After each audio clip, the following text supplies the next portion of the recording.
Well, we got to hang out then. We really should. That'd be awesome. What's up, folks? Can you hear me? Yeah, yes, sir. Let me get you guys off here. Can you guys hear me? Yes, sir. Yeah. All right, perfect. How's everybody doing today? Good, sir. Good. All right, touring, man. This is it. You learn anything in there, folks? Yes. All right. Might as well go a little bonus time here right now. So if you guys got some questions, why don't we dive right in? You can go in. Hey, man. You guys got questions? Well, Ren, I was just saying to, is it Mike? Uni. Uni. Oh, cool. Okay, yeah, I was just saying to Uni, like, we're going April 7th, so in a week's time. We're flying over to America. We've got 30 shows booked. All 30 self-booked. shows booked. All self-booked, mostly like house shows and like, just basement shows, house shows. And yeah, we announced it today, just like literally an hour ago. We've got an EP coming out and stuff. We're kind of putting that all in motion. So I was just chatting with Uni about it. He said he's in Rutgers in New Brunswick. I'm like, well, we're probably playing there on the 1st of May. So, it's quite cool. And what's the name of your band? Holy Pinto. It's a silly name, but Holy is in holy shit. And what was the second name? Pinto is in like the bean. Holy Pinto is in beans. Okay. And you're starting here in the U.S. 30 shows, April 7th, and you don't have an agent? No, we did it ourselves. That's impossible. Huh? That's impossible. Are you actually saying that? That's impossible. People tell me that all the time. I need an agent. How'd you do that? Are you a fucking genius? No, I'm confused because you're joking, right? I am joking. I'm being cynical for all the folks out there that are going to watch this, that you managed to book a 30-show tour in America with no U.S. agent. But they tell me that's impossible. It's not. The only problem is, and this is between us three, is we're playing house shows, so it's not really like monetarily thing anyway. We'll just try and get our petrol. We'll basically get our petrol back through donations, stuff like that. It's very DIY. But we actually haven't organised a visa, so that's usually quite a big obstacle. But we're going to be in a 2-person car, and we're going to be playing houses, and we're not making money overall. So we're just. This though, how did you connect all those dots though? Facebook mainly. It's like how you talk about identifying like agents and players in the music industry. You can also identify who the bookers are. And you can do it on various levels. So like what we do is we've looked for a lot of the little pockets of DIY punk spheres in like areas, and we'd find out what labels were there, who books the bands that are lower down the food chain, and just shitloads of research. We've been working on it for like 2-3 months of booking. Like, so you did your homework and you made it happen. There's a young guy who's been on our little web show before, David Michael Frank. Same thing. He went through Europe, and his band don't have a record deal. They probably got 35,000, 40,000 Twitter followers, and they did a whole tour through Europe. Same thing. And managed to get a little dough from some of their fans around the world, paid for the trip before they got there. Came back, and David was just in here this weekend with an artist that he's producing now, doing a stage it event. He came in and we let him use the studio here. So I'm being cynical because I love the fact that you did that, because what we talked about in that whole touring thing, this whole idea of a sold-out show, right, is you got to remember you're in showbiz, right? And a sold-out show is whatever the capacity is. And so to some extent, you can control the ability to sell out. You just play venues that you can do. And this whole idea of the what I used to call the bedroom concerts and the living room concerts, I would have never dreamed about doing that stuff in a different time and place, but today it's happening, and I've been to them. There's some websites out there. There's a great website in the UK called SOFAR. Are you familiar with that one, Eamon? No, I'm not actually. So far. It's called Sounds from a Room, or Songs from a Room, one of the two. Right? Check it out. It started in England. They now have chapters around the world. different cities, all run by music fans who go out and get people to lend them their backyard, their living room, whatever it might be. And they do these small, intimate concerts. And we actually did one here at my house, home office this past summer, which if you go online, you'll see it there somewhere. We had about 150 people in our backyard checking out this concert by a band that everybody just showed up. They're all part of a network of people and that just showed up, and they don't even know who the band is until they get there. So go figure. Anyway, okay, everybody's showing up. All right, we've got PB from France. Oh, you were going to ask me, but we'll save it for everybody. PB there in France. I'm here. Forza, back in the Midwest. God bless you. Eamon was just telling us how he booked a 30-day tour in America. Good old USA, no agent. He's going to come over in April 7th. Is he going to come to Michigan? Is he going to come to Michigan? Yeah, I am. Yeah. Where are you going to be in Michigan? I'll come see you. Michigan. I can't remember venues, but we're going to play Lansing, Grand Rapids. Okay. And, I'll drive an hour and a half to go see you. Oh, that'd be cool. Where are you playing in LA, Eamon? We're not. We're only doing the Midwest and the East Coast. Hold it, hold it. The people with money in class, the Midwest with money in class. I didn't want to say it, Dom, but you're going to come all the fucking way to America and you're not going to come to California? We can't. It's so far away. We're flying into New Jersey. And we're going to go I like got to news for you. Don, tell them Michigan isn't exactly around the corner from New Jersey. Right. No, but Not really. About 2,000, about 1,500 all right. miles. I've got to fight my corner here. We're going English guys, they don't like the sun. It's that simple. I'll buy him a good beer in Michigan, though. I'll buy you a good craft beer in Michigan.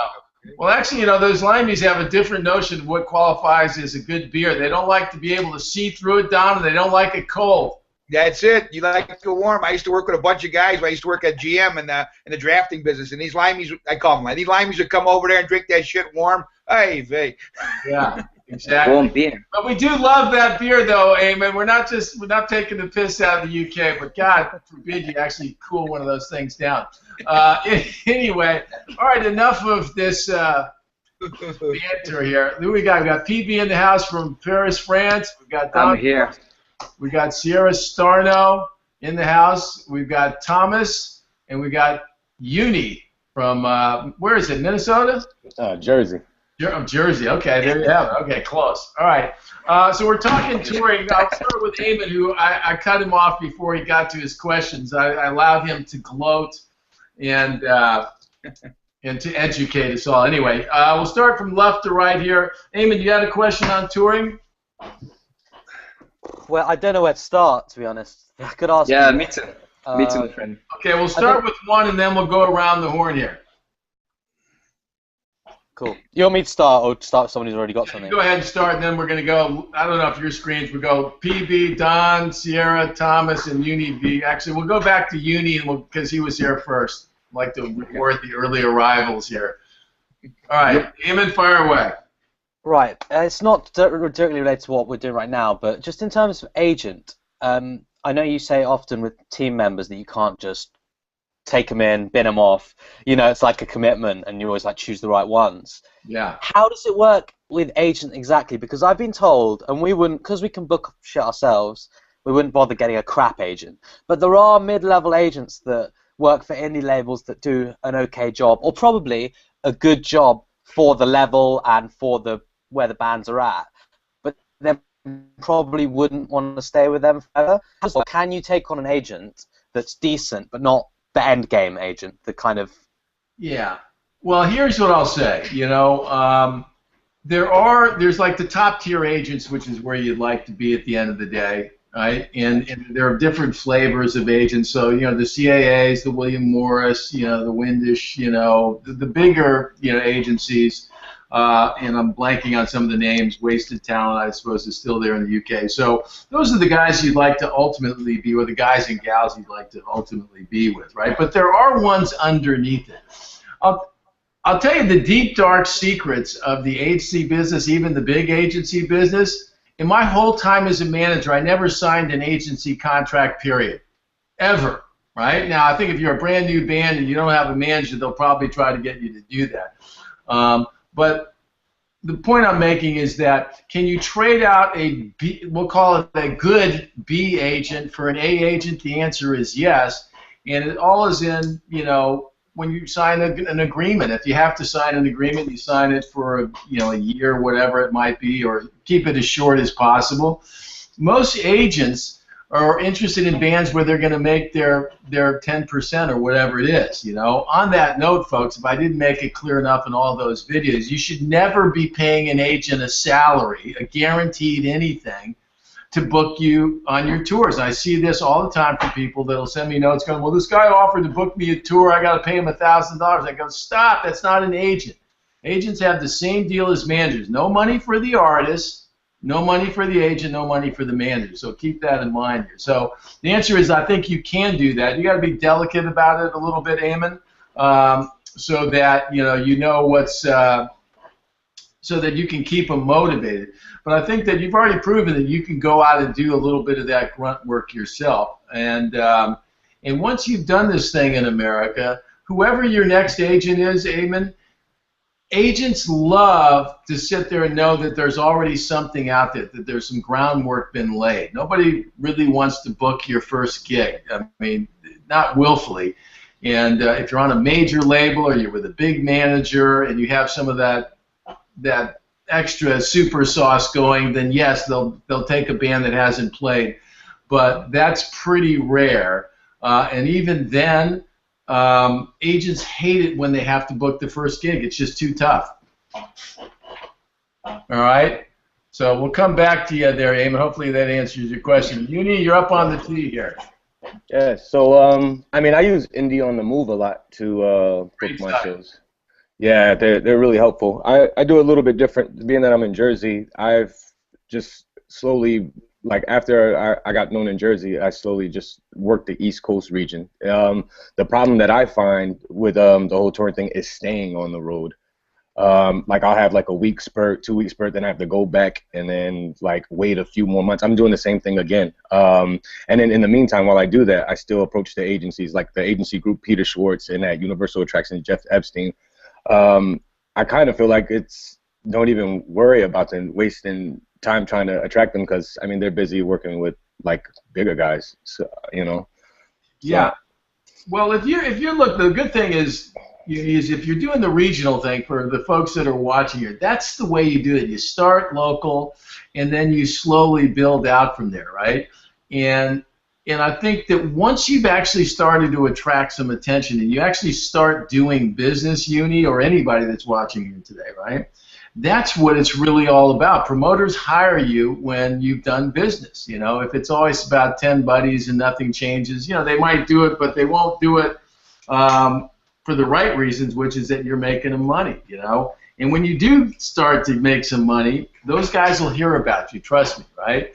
The other thing that can be helpful in all this is that, we talked about a little bit in the touring lesson. You need things to drive interest in tours. Big bands go out, they'll put out an album, and that starts a whole touring cycle, right? And there are clearly situations where bands that have had records out will go out and tour without a record in place. And when you're just starting off, you may not have a record deal or something like that, right? But every time you come back to a city, there has to be a reason for somebody to come back. And I think when you're just starting, it's because they loved your band or they loved your act, right? That's the only reason. It's not because they're hearing you on the radio or seeing you on TV or hearing you in commercials and stuff. So getting those first gigs going, making sure your shows are great, doing a great job of promoting the gigs that you're playing, even if it's to your friends and the people that you start to pick up fans along the way.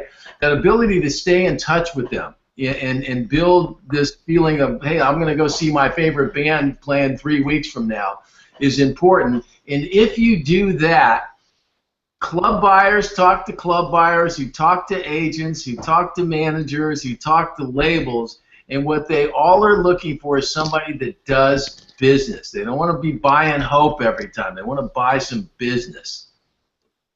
So you might as well just keep, pounding out the shows and just keep building up the fan base, really. I mean, yeah, Uni, because once that happens, right, mark my word, they will find you. I mean, it sounds like a chicken and the egg, but it's true. And I can remember when I first got introduced to Incubus, right, and went out and saw them at a club here in LA. By the time I'd seen them, they'd been playing around for a couple of years, and the place that I saw them out, they did, a couple 150 people, probably 200 people in this little tiny room. Maybe it was less than 200, but the room was packed, right? And so I thought, okay, great. And then I went out to the car with my buddy, and by the time we got to the car and drove back around the corner, the place was emptying out. So I thought, well, maybe these kids must have a lot of freaking friends, you know what I mean?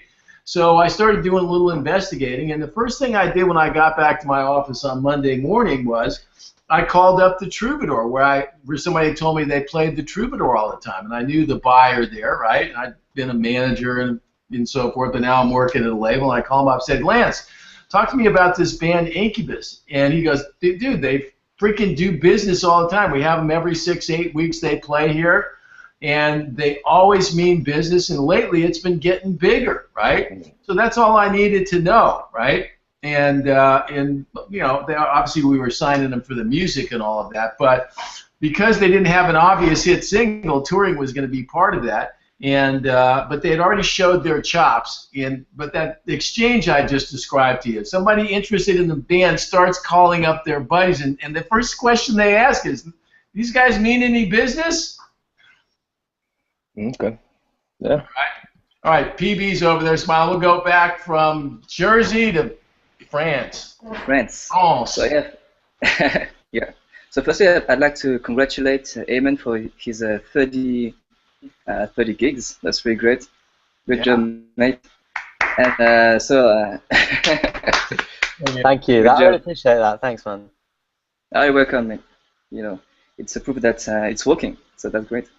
So my question is, can you comment on the fact that, like the Windish label company, there are more and more agents that are signing acts very, very early when they don't even have a single. Yeah. Yeah. I will tell you that speaking of Windish, yeah. No, do we have that link to that? Maybe we could go and put the link on the chat room. We did an interview with Tom Windish on our web show. Did you watch that whole interview? Yeah. Well, we talked about that a little bit because they have a ton of up-and-coming bands on there. And I think Tom, I say this with great respect because it's part of his thing is that perspective, right? And it was his own little baby versus, CAA or William Morris or some of the bigger agencies that have now been around. In some cases, William Morris has probably been around 100 years now, right? And when you're the founder of the company, okay, you can sign more stuff, That said, even as a professional in the business, right, it's easier to put somebody on the roster on the website, PB, than it is to book the gigs, okay? Okay. So, I imagine that out of the 300 or 400 acts they've signed, that most of them are probably not getting booked a bunch, right? Yeah. And I say that at Tom's watching with great respect, because it's tough. And so, but to your point, it does happen, okay, in some scenarios, not a ton, but once now you've got an agent, okay, and it's not you, PB, and you're going, great, okay. If Eamon had Tom Windish to do that, he might go, great, or he might find out, this is not to pick on the Windish, it could be true at any major agency, he might find out that agent's running into difficulty and they're not able to book gigs and might be going, shit, I'd be better off doing this myself. And the reason would be because the act doesn't mean business yet. Okay? I see. They're just Okay. developing, right? Now, he signed Alt J a while back when Alt J wasn't a very big band. And he signed some other ones, a couple that are escaping me right now, that weren't that big. Well, now Alt J this weekend is playing at Madison Square Garden, okay? And I know that 10% will pay some phone bills. I'm guaranteed. Okay? I see. So, you know, it's possible, but no matter who the agent is, whether it's UPB or the biggest agency in the world, you know, they need something to drive interest. The main difference between Eamon doing it and big agency X, Y, or Z doing it is that big agency X, Y, or Z could get somebody to book you because they want to book a date with Alt J. That's why being on an agency that has some influence is so important, because they can jam you into a few gigs, right? They can force it. Yeah. But if you suck, or if you don't do any business, there will be a limited lifespan for their ability to do that. Okay. But if you're on the receiving end of it, great. Yeah. I hope. You know, we had Ben Kenny, the bass player in Incubus for years, would go out and do his solo stuff on his own, right? And we had our agent would go out and do it, not because he was really making much money. He was doing it to keep the relationship with Incubus alive, right? And it did help him get some dates, but when he wanted to come back too quickly, right, and there was nothing new going on, it was a much more difficult conversation the second time around every time. Okay. All right, so we'll go. Okay, thank you. You got it. Sierra, you got a question? Then we're coming to you, Don. Yes. Hey, how's it going? Good. Good. So quick question. For a concert that there's a headliner and an opener, does the opener's agent also negotiate contracts and the guarantees and everything with the promoter, or is it mainly the headliner's agent, and then it includes the, you know, they pay out the opener or something? Yeah, I think that's a great question. I think if depending on what, if you're, let's imagine we're talking about a club, right? As opposed to a bigger tour. If you're at a club and it's 3 or 4 acts on the bill, right? And it's not a national headline act, for example, it's likely that you would just do that through the club buyer, you know, at the gig. So if you had an agent, he'd be talking to the club booker at the Troubadour here in LA, for example, right? If it was a national attraction, for example, read a band that's on a major label, right? That's touring across the country, and they probably have some tour support, right? In that scenario, that headline national act might have a support band attached to the tour already.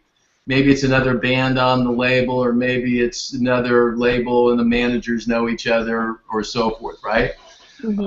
So that one would be where the promoter is going to pay you, but it gets fuzzy over who you're negotiating with, you know. So if we're the headliner playing the Troubadour and we've got a record deal and we're getting $1,500, the agent for the headliner might have already made, you know, said, I'm going to handle this with the buyer there. So in the deal, he calls up the buyer through and says, look, I got headliner X for $1,500, and you got to pay the opener $250, right? And then the rest of the bill, act on the bill, the booker would just deal with on his own, right? If you get to the next level up, the theater, arenas, and all of that stuff, right? That's typically same kind of deal. We're the headliner. We've gone out and said to, you know, band X, Y, or Z, you know, we're going to pay you $20,000 to open for big band X, and the agent for the headliner would call up the promoter and say, okay, I got headliner at $100,000. You got to pay support $20,000. You got to pay us X amount for sound and lights, and that's the deal, right? Okay. That's how it really works, and why so many times when big acts are coming through town, trying to get an opening slot on those is damn near impossible, because you're playing big buildings where it's already been sorted out. That third band puts you into overtime with unions and all kinds of stuff. And if the headliner is selling tickets and they assume they can sell every ticket in the house, then that money's literally coming out of their pocket at the end of the night. Mm-hmm. That makes sense? Yeah. And then, so does the promoter, is it typically the promoter works for the venue, or are they normally, they work for different artists and find different venue? And the promoters don't, okay, it's funny how it always goes, but here I'll give you the reality. The promoter hires the band, okay? right. The band is working for the promoter. Now you get a big headliner, and then you would think the promoter is working for them, but at the end of the day, the promoter is hiring the band to go and do it. If it's a club booker, right, at a club, somebody likely owns that club, right, and it might be the guy who's booking the shows, it might be some kid that's booking the shows, maybe I own the club, right? If you're a big-time promoter like AEG or Live Nation, or let me say when I started in the business, we didn't own any buildings when I first started in the business. Okay? The promoter would go and rent a venue, right? He would go and call up the building, operator at the Hollywood Palladium and say, okay, hey, is Friday, April 18th available? Great, put it on hold for me, right? Who are we going to put it on hold? I got Big Band X on Friday, April 18th. We're holding the date, right? And so I would rent the building from that operator, okay? And the building would sit there and go, okay, here's what it costs, and that would be rent, it would be security, it would be stagehands, it would be the parking attendants. Every single person that you see working at a concert, okay, is ultimately paid by the promoter, even if they're working for the venue, because renting the venue includes all those people. That all makes sense?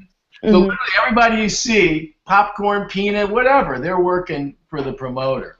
And then what happened over time, Sierra, is that when I rented a big building, right, they would get the popcorn, the peanut, and the parking concessions, right? Mm-hmm. So I just got paid on the door, so to speak. So what happened back in the 80s, and now it's fully blown out, is the major promoters decided that, you know what, we need to get in the building business because we have more income sources there. So they started building these amphitheaters, and which is now part and parcel to the touring business. And so almost every big promoter, certainly all the Live Nation guys, have big venues that they operate, right? Either they own them or they have some kind of exclusive booking arrangement there. AEG here in Los Angeles owns the Staples Center. They own Nokia Live. They own a bunch of venues. They own clubs. Paul Millett, who promotes the Coachella Festival, has exclusive booking relationships with some venues here in town, but he doesn't own the site that they do Coachella on. He doesn't own the El Rey Theater or any of these other places, but he has an exclusive. And so. And those deals allow you to get your hands on parking, popcorn, peanut, food, T-shirts, all that stuff. Mm-hmm. So when a band decides, say, they want to go on tour, is it like maybe they're being contacted by multiple promoters and then they say, oh, okay, let's go on tour, or do they kind of initiate it and the agent tries to contact different promoters in different areas? Like, how does? Because I mean, there's some tour where it's all summer long. So if it's really the promoter that contacts the band, but it's also the agent who books the bands, how does like the whole tour situation even get all set up? It goes both ways, okay? But at the end of the day, right? For example, if we've got a record coming out, right, and I've got a brand new, Band X has a brand new record out, and it's screaming on the radio here in Los Angeles, right? The promoter's going to hear that. He's going, I want to book this band. But the truth of the matter is they would be already feeling a plan that's in place, okay? We're going to put out a new record, okay, and it's going to come out on such and such a date, and that record is going to drive interest in that tour date, right? And so the manager and agent, or certainly the manager for sure, right, would have been at the center of all that planning. right? Okay, we got our record, guys. We got this is. I'm going to call up our agent, and I'm going to tell him we're going to go on tour between June and August in America. We're going to be end of August through October in Europe. We're going to be January through February in the Far East and South Pacific and all that stuff, right? And a manager sits there with his calendar, right, and starts putting in all these dates. And so then they go to their agent and say, here's the start date. Now go out and call the promoters, okay? That's when there's big activity going on, okay? Now, let's take a different scenario. I was reading about Metallica over the weekend, apparently having some financial problems, right? Somebody forgot to get the money, right? And so they don't have a record out, except they're Metallica. They got X amount of history. In that scenario, the agent would likely be calling up the promoters in Europe for a lot of these festivals and say, hey, I got Metallica is going to be available this summer for a tour. Are you interested? And they'll negotiate it that way, right? Okay. So that's typically how it goes. Now, if you're a brand new act, this is what we were talking about a little bit earlier, you need things to drive interest in this, to get those dates booked. Before you got here, Eamon was talking about how he's booked a 30-city tour or 30 shows in America starting April 7th, and Eamon lives in England, right? And he did that by gauging interest of punk bands and, online and so forth, and reaching out to fans saying, hey, my band's coming to town, here's what we do, would you, be interested in booking us in your house? Eamon, tell her what you did.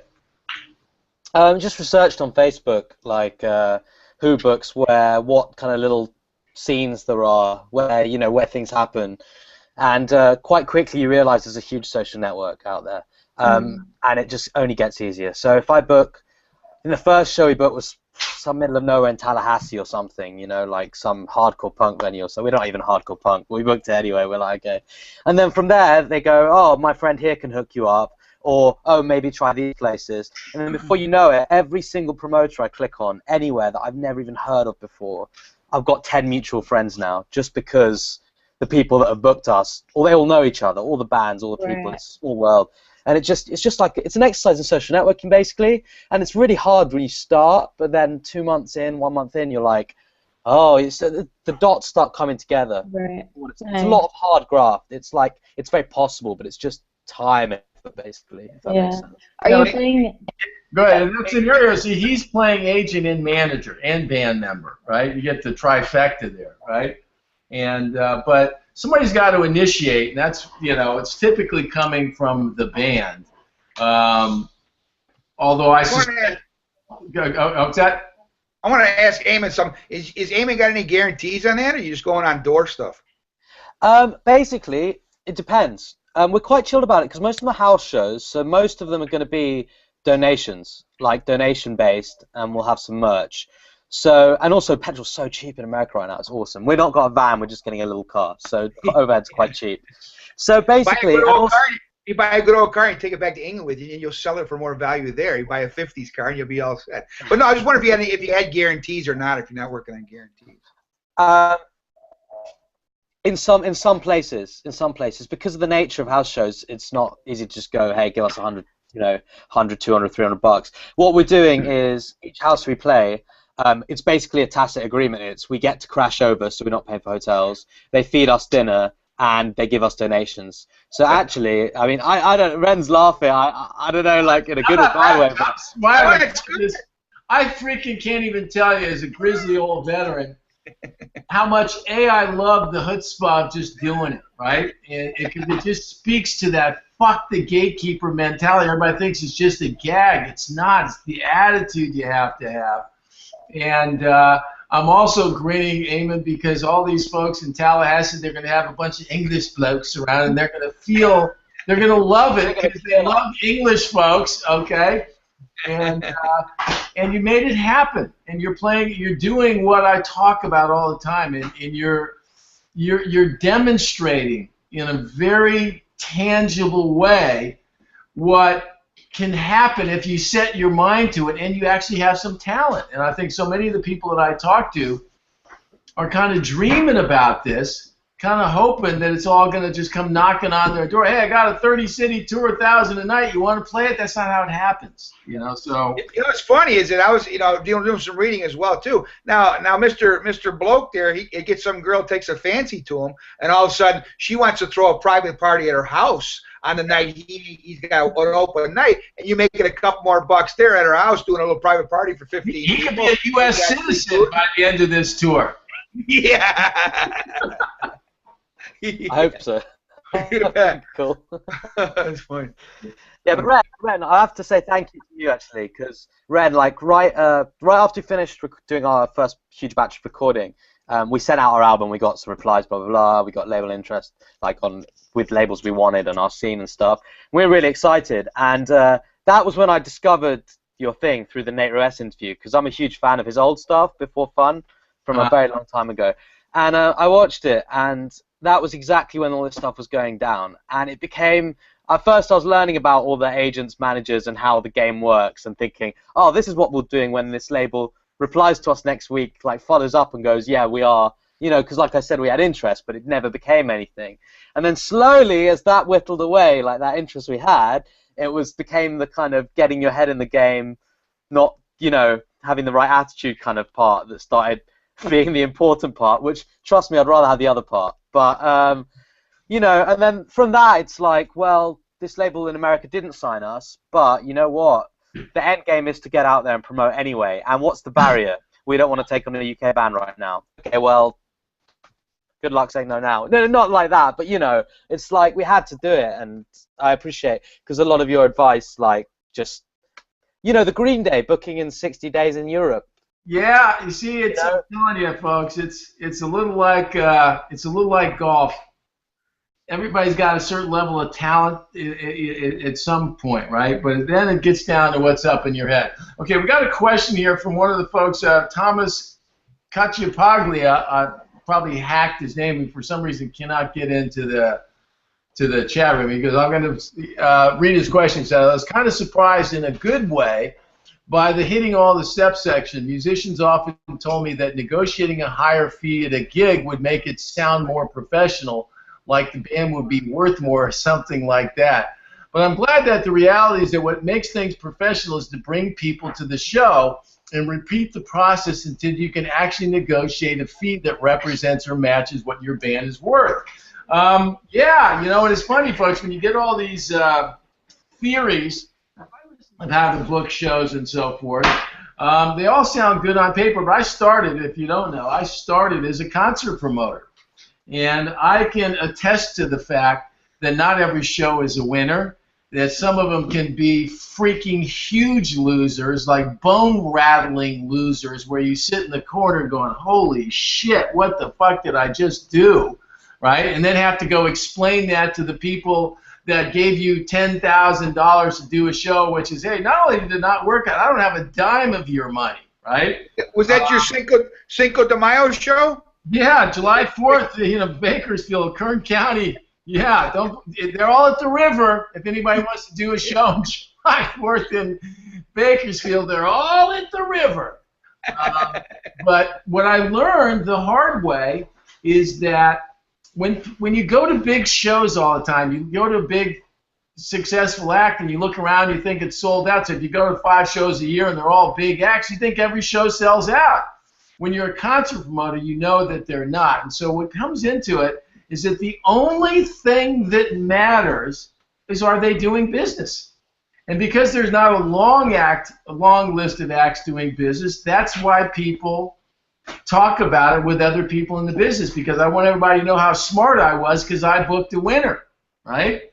And that's how it really goes. So Thomas, tell your friend, thanks for all that great advice, but the real music business is about hitting all the steps, and what that means is you don't get to go from freshman to senior in college just because you think you deserve it. You actually have to go and make the steps, and somebody will grade you, and if you don't make the grade, you cannot move on, period. Not my rules. Just the rules on the wall. I'm reading it. All right. Any other questions here, folks? I'll go with you. Okay, Don Borza in the middle of the track. Yeah. All right. So I think the touring stuff was very good. I have a little background in touring. Believe it or not, I used to do stand-up comedy, and I worked. I did that for years. I'm actually a step below when Tim Allen came out of Detroit. I used to work with Tim, and he used to other people, and so I would book my shows. And I usually going through the agents. You had to be good in your area. If you're good in the Detroit area, you got to go out. You could pick where you wanted to go. So you go to the agent and say, what do you want to do? So I won't go farther southwest than St. Louis, and I don't want to go farther east than like Columbus. So you pick where you want to go. Touring was very good. Somebody's got to mute their thing. We got a little kickback going. Is that you, Matt? We're not. I used to stand. Oh, sorry. Go ahead. Sorry, Don. Go ahead. No, so I said that you book. I learned, so I know about the road, and also know about getting, clubs fall out, and you're stuck in frickin', Des Moines, Iowa, and you got another show a week later. You got to find places to stay at. My question would be on touring when you're putting multiple acts together. Now, for example, I'm told you I'm into the symphonic gothic metal, scene, which I'm going to start doing, and I'm going to follow a band, Nightwish, and Nightwish is going to be playing in L.A. They're playing 17th here in Cleveland.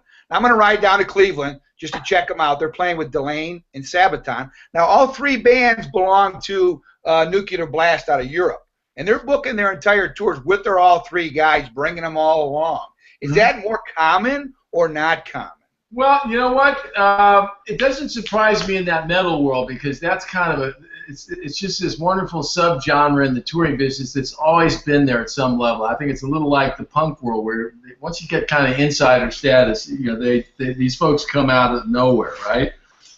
I think if you're a small label, right, it makes sense to book, if you're going to be paying the tab on tour support, right, and you can have three of your acts in one place, that's just great for everybody. And by the way, it's not something that just happens, it was with smaller indie labels. It happened when I was working at Sony, where it made sense, and you always had to try to make sure you had that balance struck. It worked for a big label too, and I know that in the early days of Incubus, one of their first tour-supported tours wasn't in America; it was supporting Korn in Europe, and Korn needed some tour support money to go over there. Their manager and I were friends.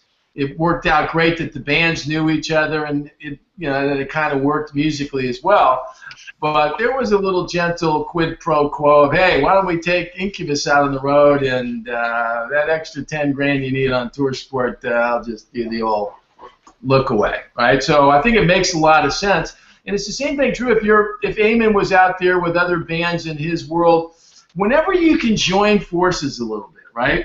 It just makes for a meatier conversation with whoever you're talking to because they'll know that they have three bands pushing the date and promoter. In addition, their job is supposed to be to promote those dates and so forth. But I think with social media now becoming such a big tool for everybody, right? Those bookers want to know that the bands are promoting as well. You know what I mean? So it just makes a lot of sense, and I'm not surprised to see them doing it. I think it's really smart to do that. All right, Matthew King over there with the newly shaved Matt King. Okay. How you doing? That's funny. Yeah. It got too hot out. Yeah. Fun to have a beard for a while. You feel like a rock star with one, I can tell you that. So yeah, I got a question. In regards to touring, it relates. When you were on tour with Incubus too, but bands, from a business perspective, bands in the past, a lot of them would film themselves, obviously, and thus DVDs, which is now turned into streaming services doing that. But what is your thought on the industry as far as, obviously that's a great way if you took it to like a Hollywood train of thought, it would be like you could get residuals for concerts you already did by streaming them, and and then you could have all kinds of, meaning after the fact, 5 years after a tour, and you're going on a new tour, you could be using a previous tour to promote it and create revenue stream through it. Well, I think it's funny as you mentioned because the DVD business, right? And this speaks to how much things have changed, right? when Incubus of Live at Red Rocks, they actually did 2 or 3 DVDs during their career. And the first one was one we shot in a studio in New York. It was the Morning View sessions where we went in there and had an audience and filmed the whole thing. And I want to say they sold 70, 80, maybe, I'll probably forget. It was a decent amount of DVDs we sold. We did the same thing at Red Rocks. And by the way, the label paid for that. To have that done shot. And it wasn't a normal concert setup, right? We later did one from Red Rocks where we were out on a proper tour, and we wanted to do a DVD. And at this point, the DVD sales were starting to decline already, right? And so Sony wouldn't pay for it out of the box, and we managed to go and reach out to some other folks that agreed to fund it. And then as soon as I went to Sony and said, well, we're going to put this out on our own, of course they then folded, looked at it, and paid for it, and we put it out.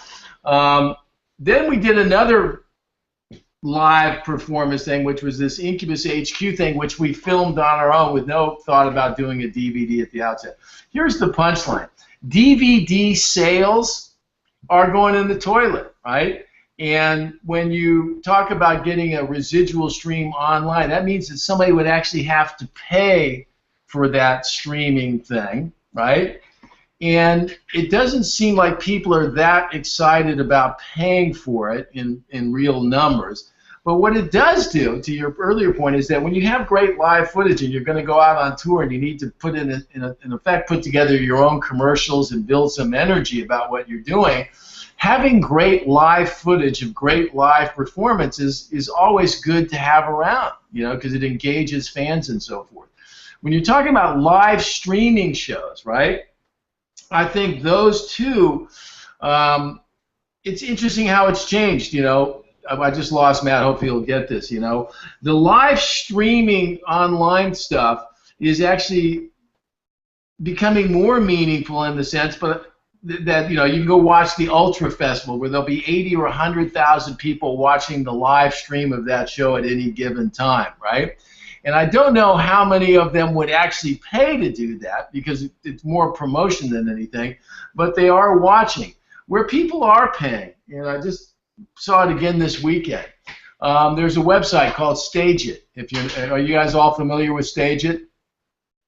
Okay, type in STAGEIT.com, right? And what it is, it's kind of this bedroom thing again that Eamon was talking about. There's Matt again. We're talking about Stage It. Now, I don't know where I lost you there. Yeah, it fell right out when you were saying you had sold about 70,000, 80,000 Incubus DVDs. But well, the short version of that is that DVD sales has continued to go down, right? It's not a significant source of income anymore, right? The idea of filming a concert for use later, I think, helps you in all the promotional senses. I'm not sure it's a great income source, to be honest. You mentioned live streaming stuff, right? Which Incubus did some live streaming affairs over the time, and once you're streaming it, you're recording it all anyway, right?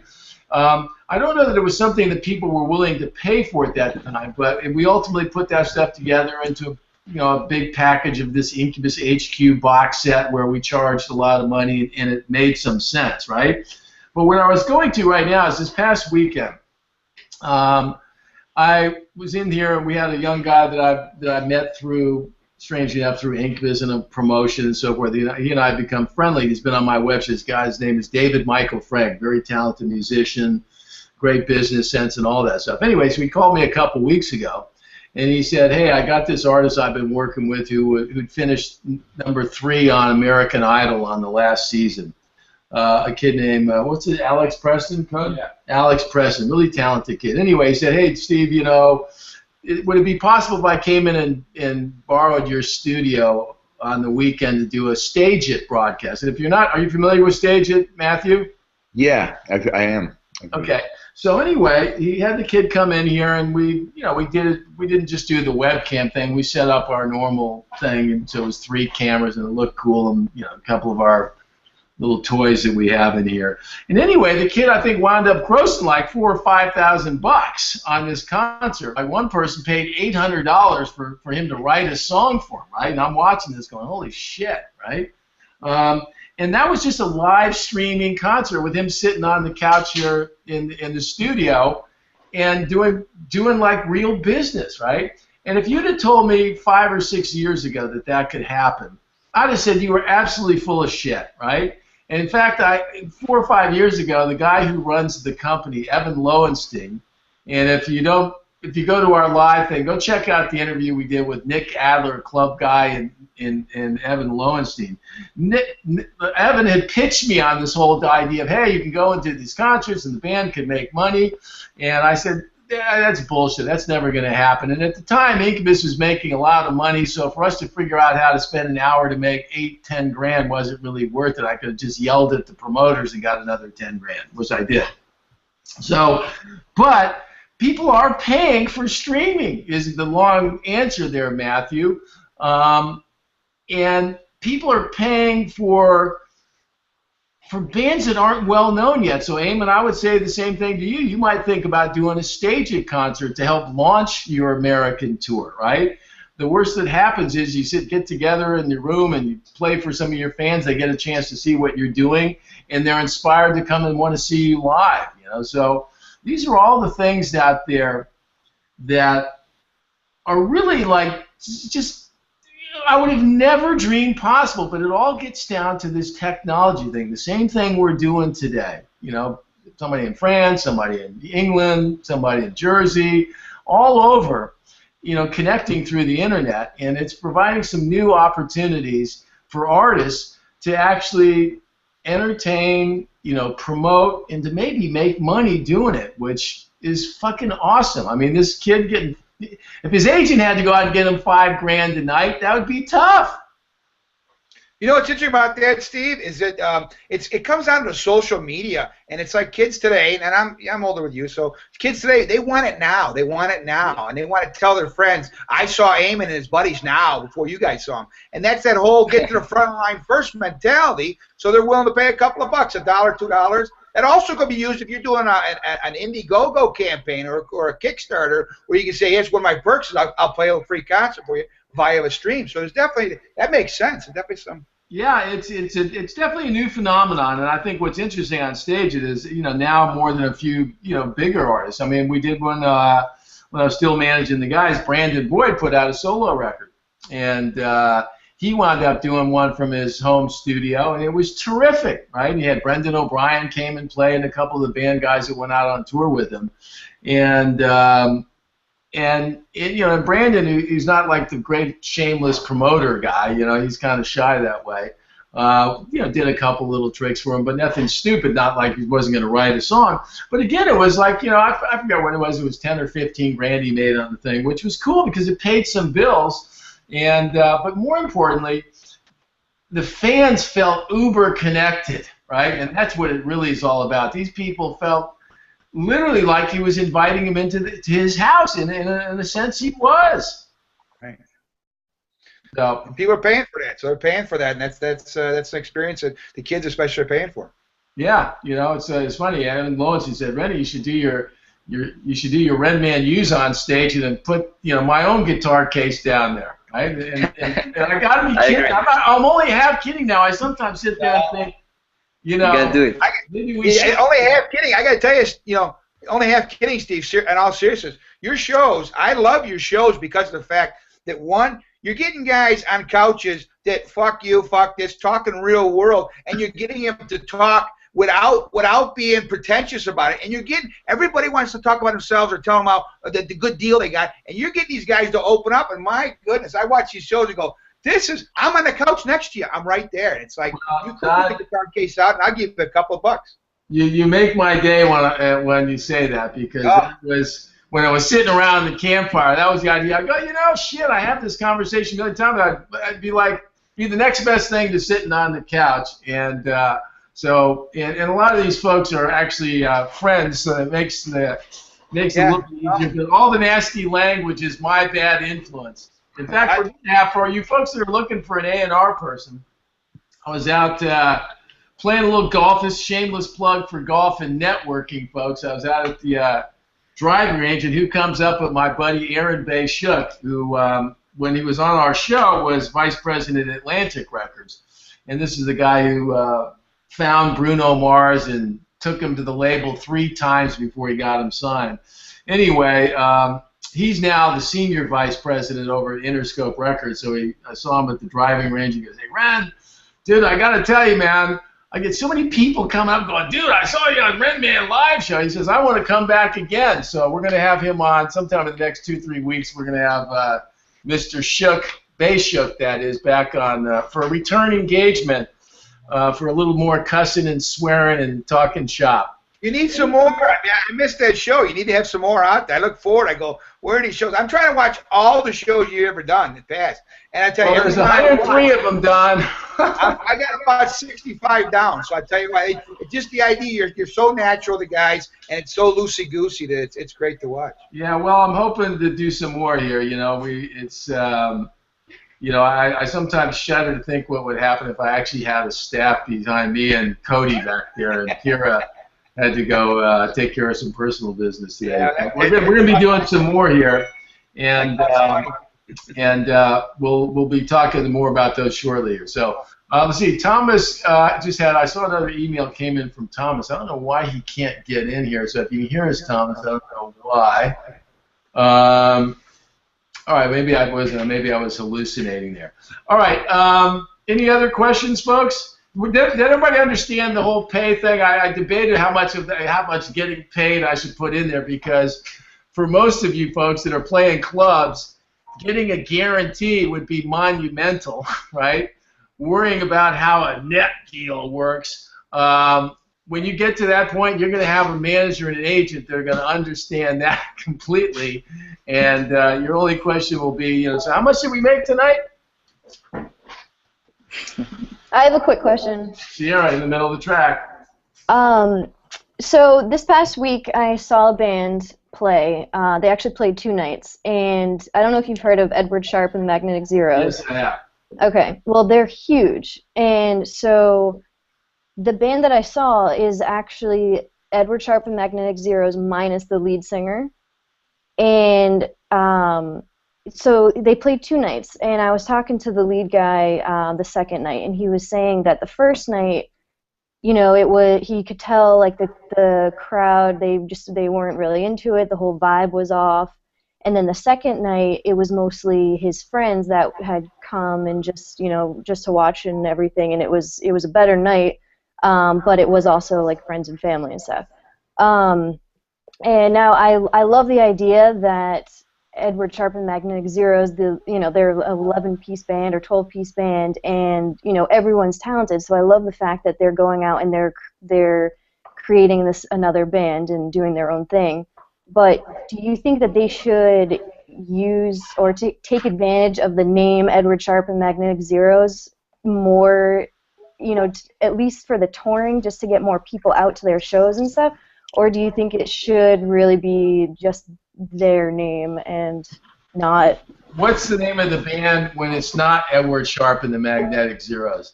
It's Letts, Letts. Okay, well let me 2 things here. One, in one of our earlier lessons, I can't even remember which one it is now, Cody, we talked about this whole issue or idea of name and likeness, right? And so it would be like, so when you say that Edwin Sharpe and the Magnetic Zeros is a big band, I'll buy that, right? Right. But there's probably a reason it's called Edwin Sharpe and the Magnetic. But it's not even his real name. Okay, but it doesn't matter. He's the singer, right? Okay. Like the Rolling Stones without Mick Jagger. Would you call it Rolling Stone or Rolling Stones -1? Bottom line is the singer, okay, is why those people are coming.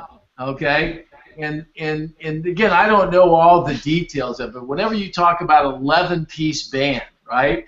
I'm sitting there thinking these guys got to be fucking crazy if they're split the partnership of the band 11 ways, right? So if I had to bet, and with no disrespect intended to the other guys in the band, I'm betting they're all kind of hired guns in one form or another. And the reason they may not be comfortable and or okay using a closer reference to Edwin Sharpe and the Magnetic Zeros, because somebody might argue, well, hey, that's bullshit, Okay, I thought I was coming to see Edwin Sharp and the Magnetic Zeros. Where's Edwin? Right? Right. And so well, maybe not like the name of the band, but even just like the promoting or just like the marketing of it. Because I looked at their Facebook page and they have maybe 1,500 likes. And I know likes on Facebook does not determine your fan base whatsoever, but compared to Edward Sharp and Magnetic Zeros, who has almost 900,000 likes, I mean, you would think like if they marketed more towards those fans or something, I don't know. I would just think that they would have so many more fans. You're thinking like a marketing person, which is awesome, okay? Now let me tell you where that gets tricky, okay? Now you're going to deal with a band, okay? And there's 11 of them plus 12 is Edwin. It's some big number. I'm not sure the exact, but yeah, My basically. point is what you're probably reading here, okay, or seeing is the band cannot go out there and say, hey, we're close to being Edwin Sharp and the Magnetic because it'll probably get them fired. Right. Right, so that's what. Now, you and me talking. If I was their manager on social media, you can kind of do this and do a little of this, a little of that. But the point is, when I hear you say that, I'm sitting here thinking, this is a group of guys that's very sensitive to the fact that if they piss off the guy at the top, there'll still be 11 guys on the stage, but there'll be a new guy, and nobody will know which one left the building. Mm-hmm. Right? So Right. that's what I'm betting you're feeling right there. If I had to venture a guess. Mm-hmm. Okay. It's the same thing bands. I'll take you a better example. Singers lead bands, band members go do solo projects, right? How close do you get to mentioning the mothership, right? Do you play songs? Do they go play Edwin Sharp and the Magnetic Zero songs with the actually, because the lead singer of the new band wrote a couple of the Edward Sharp and Magnetic Zeros songs. So they did perform them, they played them, he wrote them. So, I mean, that's what the thing is, like, they basically are Edward Sharp and Magnetic Zeros minus the lead singer. Don't say that to Edwin. Don't say that to Edwin, or you'll be a former member of the. You will actually be. You will be a less than magnetic zero. Like. Right. Well, Okay. bands do that. Bands because like Queensryche's got 2 versions out there. Queensryche just came out again. They got 2 different versions of Queensryche. Some guys playing it, and they call it so and so's versions of Queensryche. Yeah, I'll tell you where it typically gets into it is that ultimately I hate to say it because band members they cringe, but it's true, right? People hear the singer, okay, and the singer is the one that has the most stick of holding on to the old name, right? And Right. something, Journey is still called Journey. Right? But they hired a kid. He's not a kid anymore, but they hired a guy that sounds exactly like Steve Perry. Okay? If I played you the records, you couldn't tell the fucking difference, right? But it's just Journey because the name of the band was Journey. When you got so Bruce Springsteen and the E Street Band. So the E Street Band go out and play without Bruce Springsteen. Bruce has gone, no. Right. They're redoing what? Queen? You got Queen Springsteen. Without the E Street Band cannot do that. Now, I used to see when Clarence Clemens would tour, they'd say Clarence Clemens of the E Street Band, but if Bruce wanted to get a little weird about it, he could have said that's not happening. Mm-hmm. Part of that band agreement we talked about too, and again, to kind of pull all these things together, right? Those are the issues you talk about in bands. So everything you've told me is that those guys are hired guns. Yeah, I'm not sure the dynamics of how they were all. Do me a favor and ask them. But they'll probably lie to you a little bit, so I don't even waste time. Yeah. Because band guys want to feel a part of it. They don't want to. Ronnie Wood doesn't want to go, well, I'm not really fucking a Rolling Stone. Fucking Charlie is, but I'm not. All right. And by the way, how do you think it goes down when Mick Jagger and Keith Richards goes, well, hold it. Actually, we're the Rolling Stones. That's the name that's on those records where the money part, the publishing, right? So.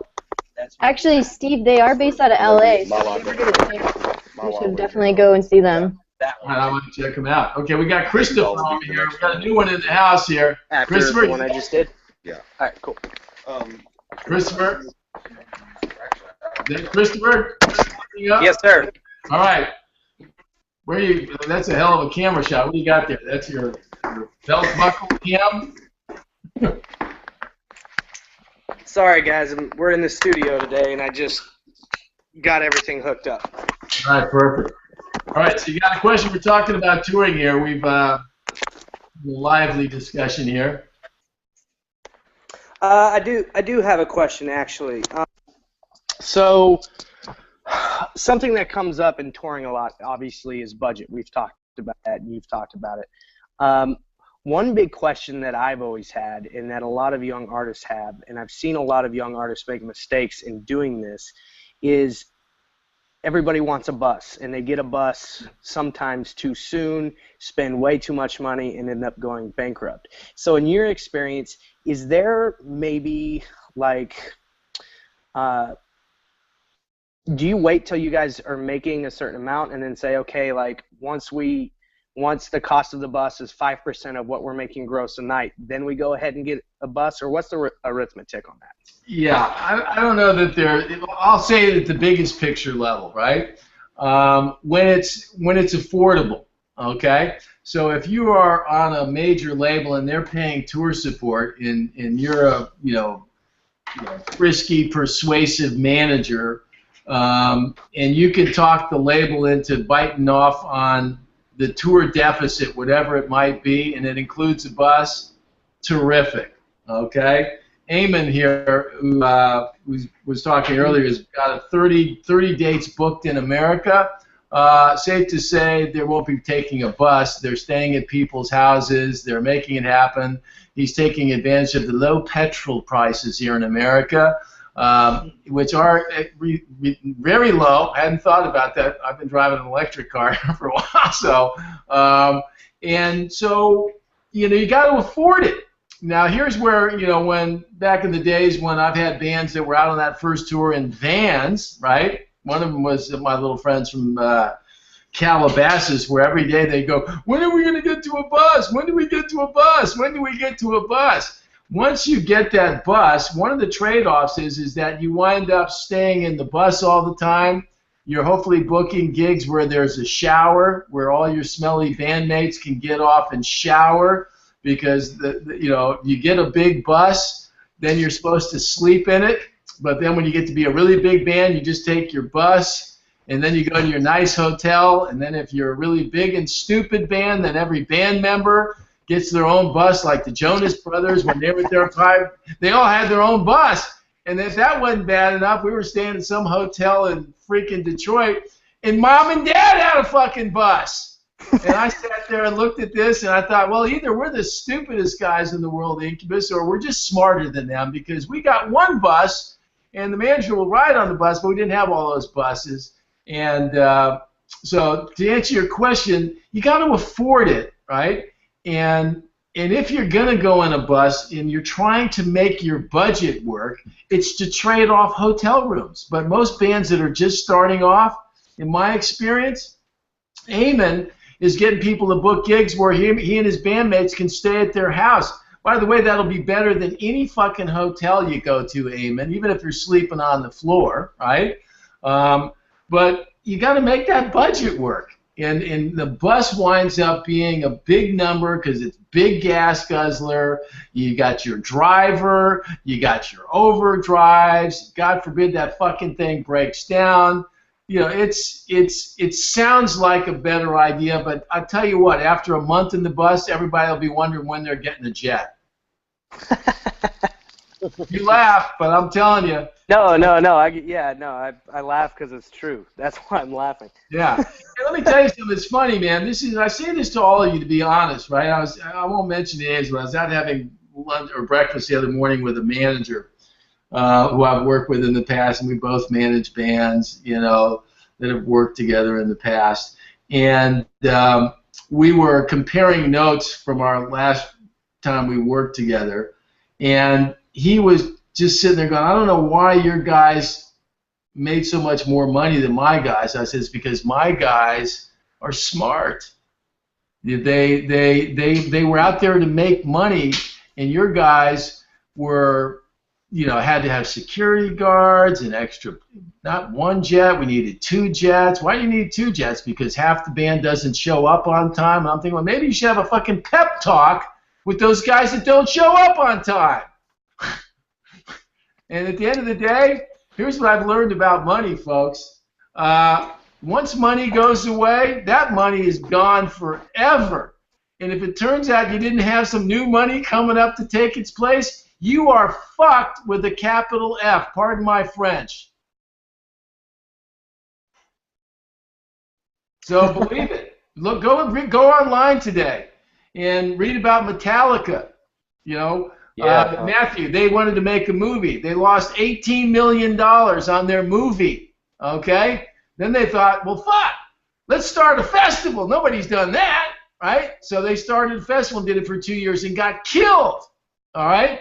So now one of the bands that's made more money than you could shake a stick at are, by some press accounts, in financial trouble because they just got stupid. Here, I got an idea. If I'm managing Metallica, going, hey, fuck us putting on a festival. How about we go have Live Nation pay for it? How about we just have them pay us $3 million a night and we'll show up? Did you two ever come up with a festival? Fuck no. They were smarter than that. So, anyway. Go ahead. I wanted to bring something to that point, too. Hey, first, I want to say what's up to Cody. I see you back there. But,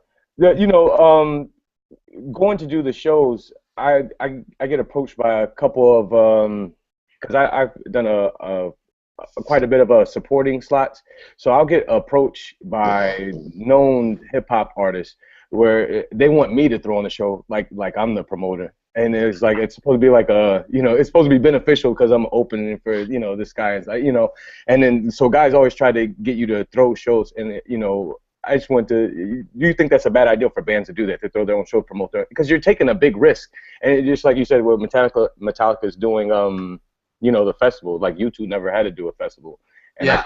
I kind of like want to stay away from throwing any kind of show and just show up to other people's shows.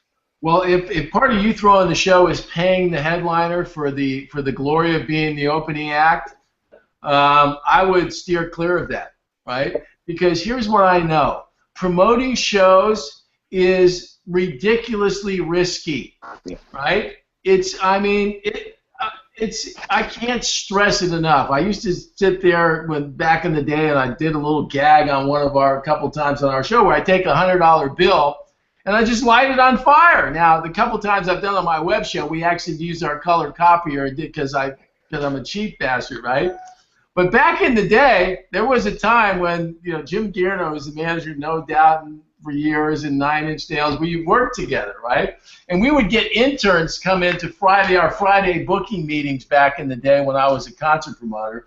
And I will tell you that our Friday meetings were sometimes fueled with Michelob and other sources of inspiration, which made us a particularly lively bunch. But we would take a $100 bill and just light it up, and the interns were like, "What? That bother you, man? That bother you? You can't be a promoter, right?" And people go like we were out of our fucking minds, but we were, right? But the point was on target, which is if you don't like losing money, goddamn, don't be a concert promoter. It's one thing for U2 or big bands, right? But even those can be really risky because big bands want big guarantees. Managers like me want to get all the money up front. And in case there's any money left over, I want some of that too. And I want the best merchandising rate around. And by the way, I want 150 tickets. I want everything, right? So when the promoter's paying for that and the band just does 80% business, not 100% business, they get killed. Coachella's coming up here in a couple months, right? Or at the end of the month. Paul Tollett, good buddy, one of the best promoters around, started in the punk business with the Amon's World, right? Damn near went bankrupt after the first 2 Coachellas. Couldn't pay his bills. If you don't believe it, go watch the interview. I'll let him tell you, right? Now, that seems like the biggest no-brainer of the year, right? Who wouldn't want to be the founder and the owner of Coachella? But it damn near bankrupted him. And the truth of the matter is that even in some of the years that quote-unquote look like winners out there, you can overpay talent and wind up giving back a lot of money. So don't do it, Uni. What about but what about smaller shows too? Because if you're having a hard time, well, and that's it, like you want to get more shows. Some people would advise to say, well, book your own shows. And like it's just tremendous pressure versus just showing up to somebody else's and being an act within the show. If booking your own shows is you going and handling somebody for a venue, right? And you got a friend or whatever, and you don't have to pay yourself. It's your time and energy involved in it, and your promotional skills and your ability to go out and do that. Then if that's what promoting your own show is, and you have to do that, that's not much different than what Eamon did here, which he's not. But not that way though, because I book my own shows. But sometimes I'll run across somebody that will say, "Oh, can you get other acts?" That's kind of the handoff to booking. Oh, I see. So they want you to help them fill out a bill. Yeah, especially going out of state. You're like, "Oh, well, what's your draw in this?" Like, I'll go to Massachusetts. Like, do you have a draw here? No, you don't have a draw here. Well, can you bring supporting acts? Yeah. I just. Yeah, it's a tricky one, Uni, because if all the other bands are in the same situation as you are, right? Right. It's tricky. I'll tell you a scenario that works that I've seen happen, right? You got a following in New Jersey, right? Right. And let's just say you draw 300-400 people, and you've got a following, right? Eamon just did a bunch of homework to find out where to place these. So let's imagine you were looking to go to Boston. Right, and you're a friendly guy, you're a networking guy, you're figuring this shit out, right? You go and find the Unisol of Massachusetts, right? If somebody's doing 300 or 400 people, and you get on the phone with this guy and say, look, I mean 300 or 400 here, you should come to New Jersey and be on my show here, and then you'll play to some people, and I'll be your opening act in Boston, right? I've seen that movie work in the rock world a bunch of times where young bands, and it's not something I would have thought about, but when I talk to bands, I see how they're making shit happen, right? And these are the out-of-boxers, right? Because friend of the band, if you're looking for support slots, is the greatest thing in the world, whether you're a big band or a little band, right?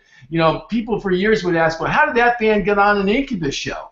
And if it was kind of a weird oddball one, you can bet your ass they were friends with the band, and it didn't matter what the manager thought, right?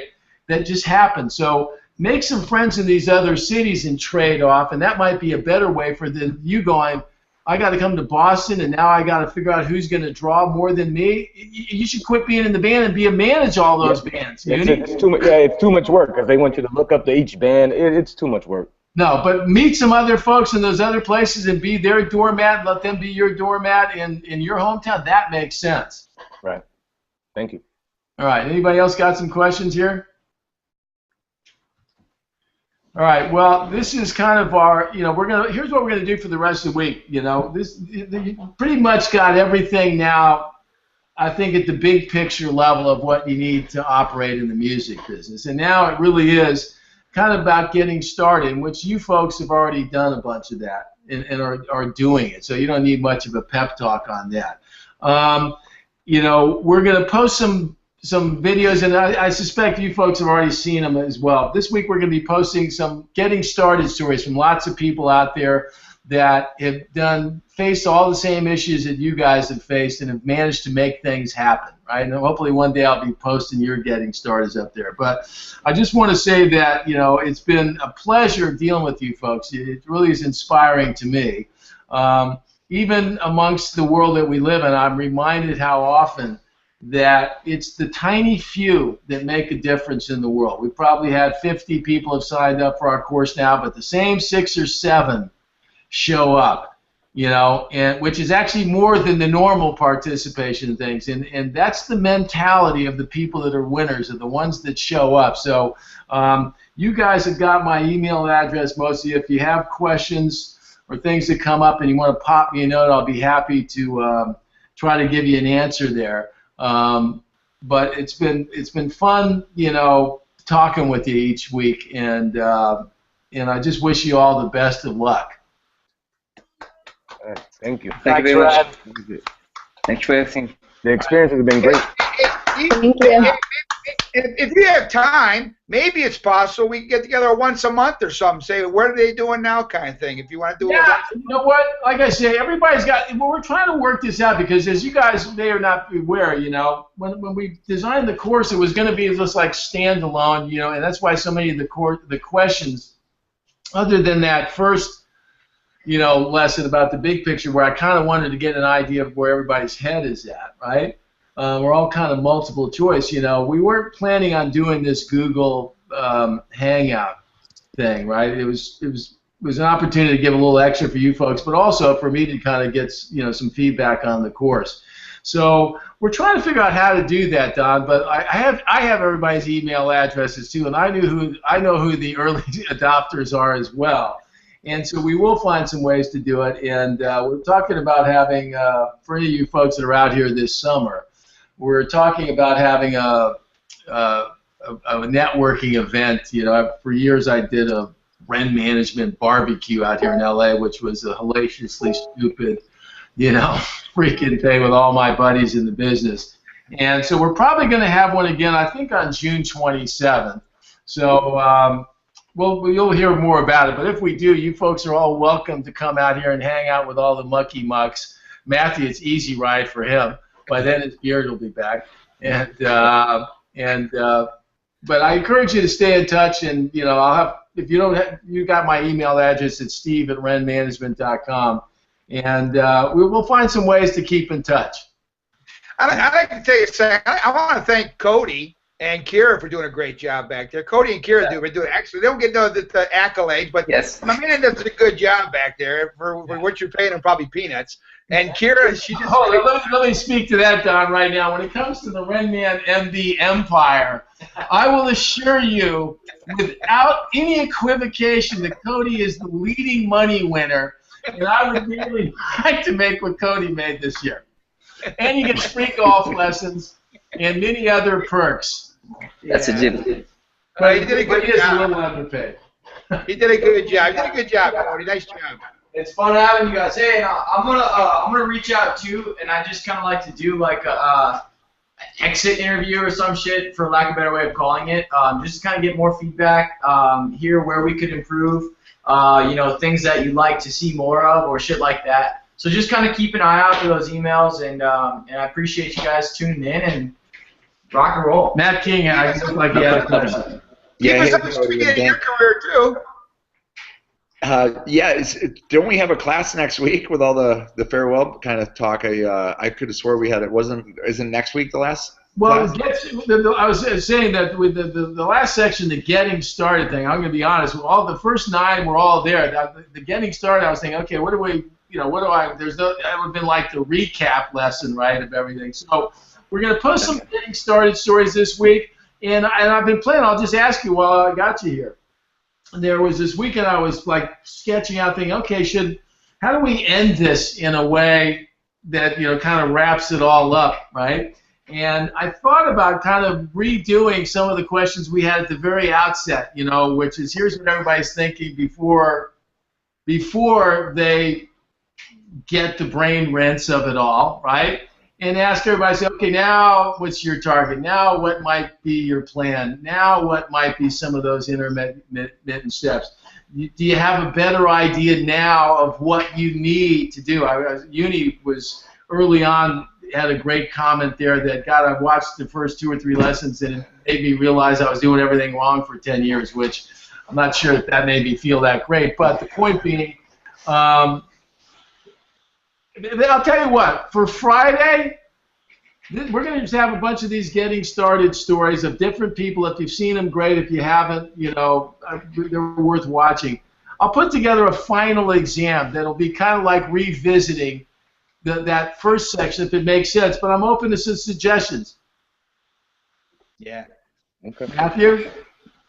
Yeah, I think it's a great idea. I like I said, I thought next week was the last class. So I'm speaking for myself, but I'd like to know what the class is. I thought like next week would be like the wind up for kind of everything you just overviewed, where there'd be like a closing thought or question, kind of exactly what you said, how we all kind of incorporated the last, Okay, well, here's what we'll do then. Here's what we'll do. I'm going to put together a little final, if you will, beyond just the videos that we're posting, which hopefully will get some of you folks inspired. And we'll do one last roundup on Monday, and then if you have any final questions about anything, you'll let me know. Okay. I got one question. Do I have to bring a dish, or is it supplied for that party? Is it bring a dish? You don't have to bring anything. Trust me. No, Don. Bring a casserole or something. Yeah. Good pull. Maybe you bring your Speedos, Bring Don. some You know what? See me in a Speedo, baby. Not at my 280 pounds. Don jumps not full with Speedos. I'm out. Okay. I'm in. So that'll be our deal. I'm going to post a little final wrap up, and if you guys have any thoughts, like I say, the meat of this was all that stuff, right? And truth be told, the whole time the getting started at the end, I'm thinking, well, did we do what we did last time, which is I go through everything? But it's tough to do it in that course without going back and say, okay, I give you 2 questions from every section, the top 2 questions. So if there's anything this week that you'd like to be addressed before Friday's little test, let me know, and then we'll do one final wrap-up on Monday. And then from there, like I say, I'm pretty accessible. I appreciate you guys getting on board. So, if you have some questions from time to time, consider me your well-connected uncle in the business. And we've all pissed away $100 in worse places. I'll speak for myself. Your course is well worth it. And I speak from an industry, coming from the film and television business, the stuff that you taught us in this business, and I know the film and television business inside out.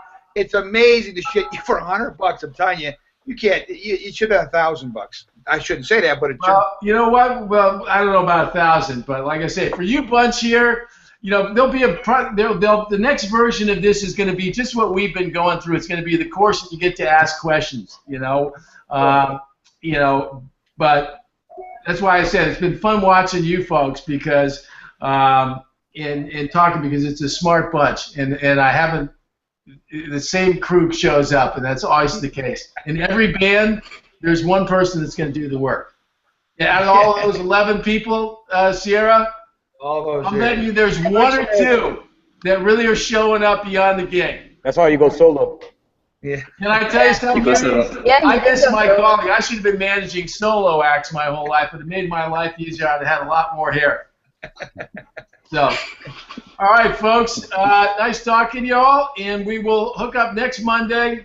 And on Friday, I will post our final. But any suggestions on what you might want to have in there, let me know. Yes, sir. Cheers, Ryan. All right, take care. Bye, everyone.